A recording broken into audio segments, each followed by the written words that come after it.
Sabe, os objetos que a gente usa todos os dias, eles têm segredos.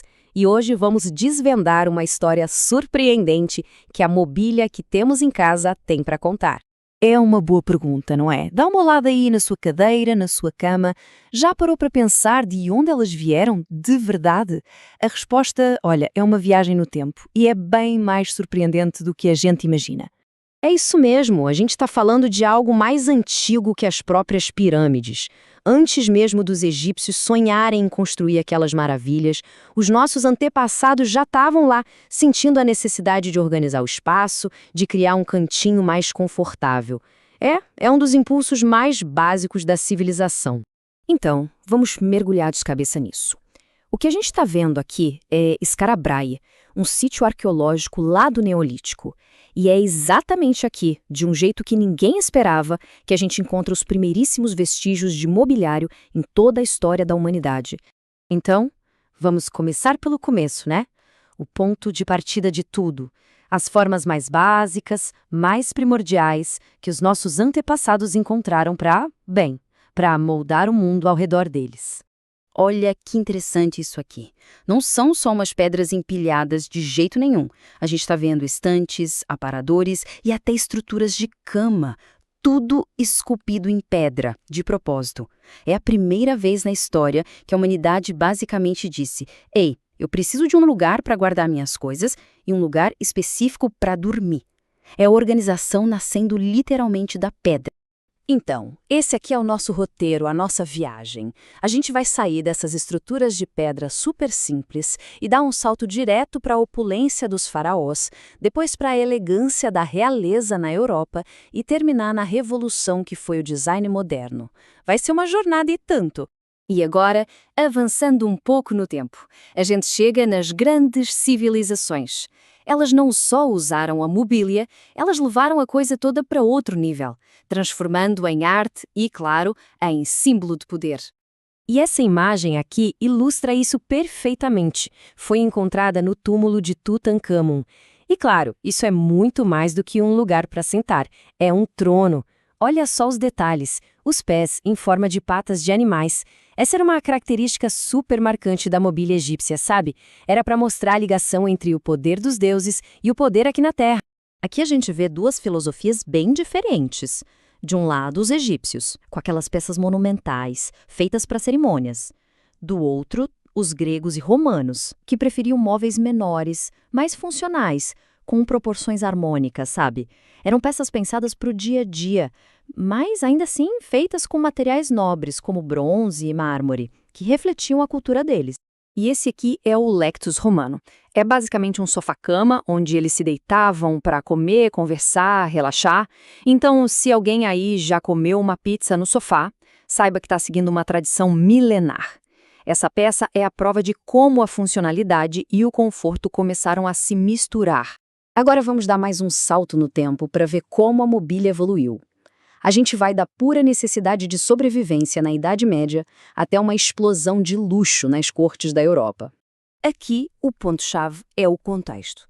Pensa bem, na Idade Média, a vida era super instável, cheia de conflitos. As pessoas precisavam de móveis que fossem fáceis de desmontar e carregar como uma mesa de cavalete. A função era tudo. Mas aí, quando veio uma época de mais paz e riqueza, com o Barroco, a mobília virou um jeito de mostrar poder. A ostentação tomou o lugar da portabilidade. E essa evolução fica super clara aqui. Na esquerda, um cassone, que era tipo um baú de casamento medieval. Bonito, sim, mas principalmente funcional. Já na direita, a gente tem uma obra de Henri Charles Boulle, um mestre artesão que trabalhava para a realeza com madeiras exóticas como o ébano. A gente foi de artesãos para verdadeiros artistas especializados, que eram chamados de ebonistas. E chegamos ao século XX, um período de mudança, assim, radical. A indústria, novas ideias, novos materiais, tudo isso junto, ia virar o mundo do mobiliário de cabeça para baixo. E no centro de toda essa revolução estava a Bauhaus. A ideia deles era simples, mas, nossa, transformadora. Eles pensaram: por que o bom design tem que ser só para gente rica? E defenderam que forma e função tinham que andar juntas para criar coisas que fossem bonitas, funcionais e, o mais importante, acessíveis para todo mundo, graças à produção industrial. O próprio prédio da Bauhaus já era a filosofia deles em forma de concreto e vidro, linhas retas, tudo funcional, sem nenhum ornamento desnecessário. Era a forma seguindo a função, só que numa escala gigante. E essa ideia ia influenciar de tudo, desde arranha-céus até a cadeira da nossa cozinha. E o século XX, gente, foi uma explosão de criatividade. De repente tinha de tudo. O glamour geométrico do Art Deco, a diversão, as cores vibrantes do design pop, que só foi possível por causa de materiais novos como o plástico, e claro, a continuação do legado da Bauhaus com o estilo internacional que era focado na racionalidade pura e na produção em massa. Esse contraste aqui diz tudo. Olha só, na esquerda, o cassone de madeira, uma peça única que demorou meses para ser feita. Na direita, a cadeira Penton, que sai de um molde de injeção de uma peça só de plástico em minutos. É a jornada completa do artesanal para o industrial, do único para o acessível. E toda essa jornada nos traz até os dias de hoje, para uma indústria global gigantesca que movimenta bilhões e bilhões de dólares pelo mundo todo. Para se ter uma ideia da escala disso, vamos pegar a Itália como exemplo. Lá existem cerca de 33 mil empresas de mobiliário. Imagina a competição. E é essa competição feroz, junto com uma tradição enorme em design, que mantém a Itália no topo quando o assunto é mobília de alta qualidade. E aqui está o resultado daquela revolução industrial. Esse gráfico de 2006 mostra os gigantes do setor. A gente vê as potências tradicionais de design como Itália e Alemanha, mas olha só quem está lá no topo. A China.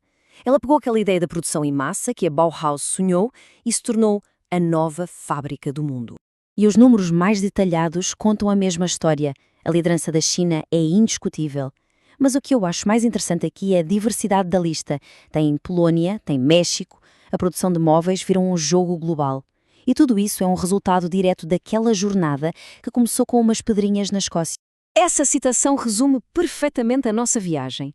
Pensa bem, das camas de pedra de Skara Brae até aos sofás modulares que a gente tem hoje, a motivação por trás de tudo continua a mesma. Esse nosso desejo, que já nasce com a gente, de ter um lar que seja confortável, funcional e organizado. Então, da próxima vez que alguém for se sentar, vale a pena pensar. A cadeira onde a pessoa está sentada pode ser o resultado de uma filosofia alemã fabricada na China com design italiano. Cada peça de mobília ao nosso redor é, na verdade, o capítulo final de uma história que já dura 5.000 anos.